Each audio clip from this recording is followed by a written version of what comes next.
down. Let's sit still. No, down. Good. So he almost went to his PLACE over here, which is a really common mistake. No, down. For dogs to make early in their training. So I helped him out by kind of blocking him. And obviously I said no when I applied stim. Still pretty low. It's low for Bravo anyway. It's 14. Which is just enough right now to get his attention. And then I repeated the down command. And he made the right decision. So I shut the pressure off. And I'm going to let him hang out there for a little bit. No. So pressure's on. And he's not laying back down. So I'm going to remind him down. Good. No. So I'm going to turn this up a couple points because it's not enough to really break through his level of arousal right now. So that changes all the time, which is why your number changes all the time.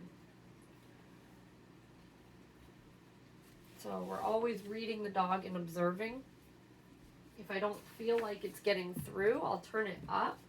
But I'm not going to just keep turning it up. At some point, I'm going to give him help if it seems like he needs help. Oh, sorry, the light is always up, down, when I film in here with my cell phone.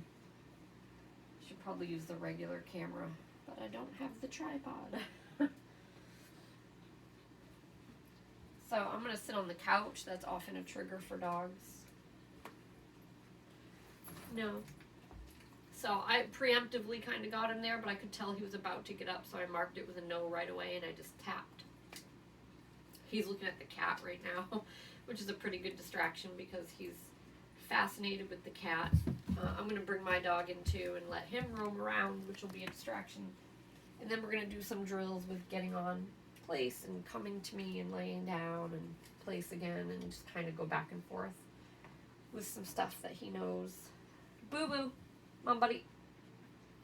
Boo Boo, come. No, your name's not Boo Boo. Down.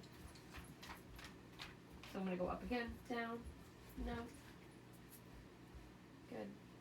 Good boy. So he hasn't really learned his commands with like context yet, meaning when I'm talking to another dog, he'll sometimes still respond, which is common. No. So with those kinds of mistakes, guys, we don't just come out of the box really high and punish the dog for making the wrong decision. It's like, this is why you have to do so much lower level foundational work. No. No. Down. So when he gets into something, the numbers go up really fast. I'm on a 30 now, which barely got his attention because he was smelling something. But that's why you have to do so much low-level work. Because you have to show the dog all these different scenarios and contexts and teach them what to do. So he was just getting a little bit whiny there. And if he whines, I'm going to correct him for whining. No. So that was a no and a tap because he was spinning around. Now, it depends on the dog. So it depends on how hard is it for the dog. So if I have a dog that it finds it impossible to hold it down at all, I might let that go. But I'm always asking them for a little bit more. You know, and see what you get. But so if I'm tapping and I'm going up and I'm tapping and like he's still spinning, then maybe I'm asking for too much right now. But I'm not with him. Like it worked, right? No.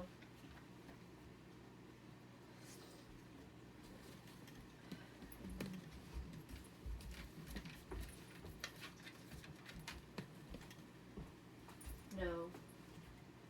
Down. Good.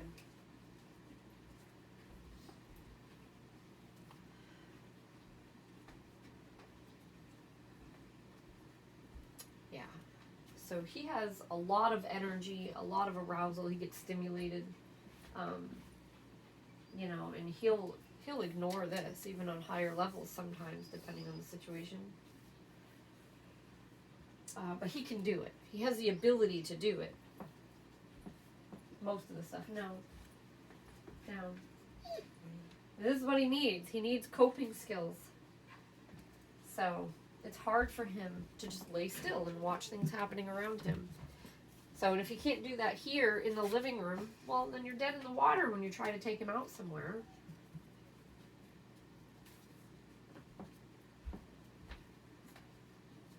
Here, boo-boo. Come on, boo-boo. Good. So he did a better job that time of not responding when I was talking to Boo Boo, which is really good. I actually expected him to make a mistake again.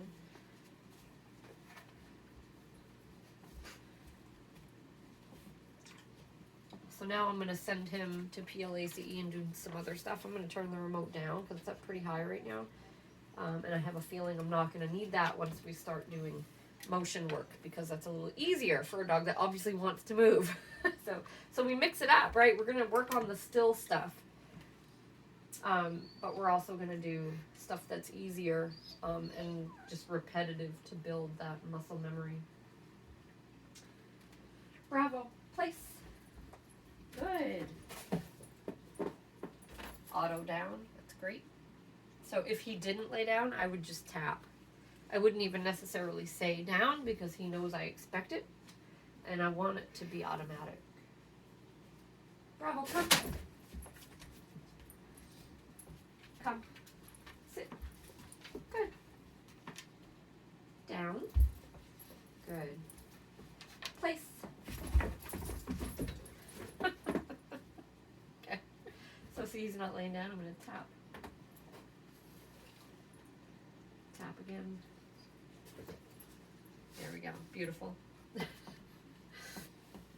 he was pretty enthusiastic about going to his place, which is funny.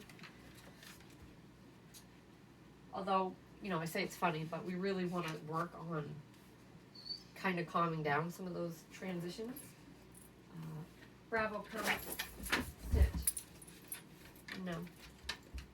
So instead of sitting or laying down, he was more interested in what my dog's doing over here. You can't see him, he's under the camera. But he's right, no. Down. Good. Bravo. Place. Place. Good. No. No. He's ignoring. So maybe confused. Place. Good. And then a low tap. Good. So we're going to practice that getting on and getting off, and doing it a little bit calmer. Bravo, come. Good, sit. So that was much better. And although I expect a sit or a down automatically when I recall him, I'm saying it, no, because of the way he's bolting off from place. So I'm saying it right away to get him thinking about, oh, I need to dial it back and sit. I'm going to make him hold this for just a minute. Not even a minute, really, but a few seconds. So what I'm looking for when I do this is signs that he's not coping with it well. A real common one is frantic sniffing all around, or finding something to pick up like a stick or a rock, which obviously would happen outside. So right here, no. I'm gonna go up, no.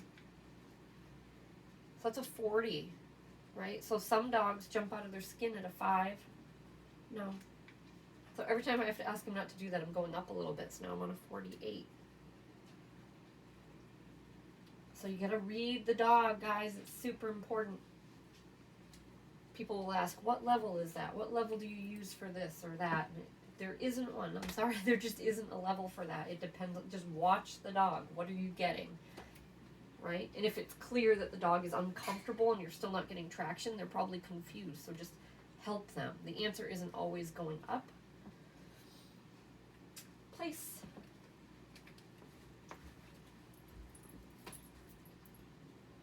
Place. Good. Auto down. Looks really good. So I'm going to do a beep recall here, which would probably get him moving even faster, which is the opposite of what I'm trying to do, but I'm just kind of curious. So you get to play around with stuff and see what you get. And we also want to practice beep recall because it's something that we've taught him. Good. Sit. And that wasn't too fast at all, and I think he probably would have sat on his own even if I didn't ask him to. Place. Stim. Place. Good. No. And then a low tap. Hold it down. Good. So if a tap doesn't get you what you want, sometimes holding it down will. Constant pressure. Right? So it's easy to ignore one single poke. It's harder to ignore a steady poke or even a repetitive poke. So those are different tapping patterns you can try to get traction. He's really into the cat. So. Bravo, come. No. Good. So he tried to sit, but he was struggling with it. Down. Good boy. Place. Place. Place. Place. No. Place. Good. Down. So I wouldn't repeat like that, guys, unless I was going up every time I repeat. I landed on a 58. Okay, with a lot of dogs, I wouldn't go to a 58. But it was clear to me that this was not overwhelming him. It was underwhelming him. I could see that. So that's why I continued to go up. Okay, and now I'm going to turn it back down a little. Bravo. Good. Good. Place. Stim. Place. Good.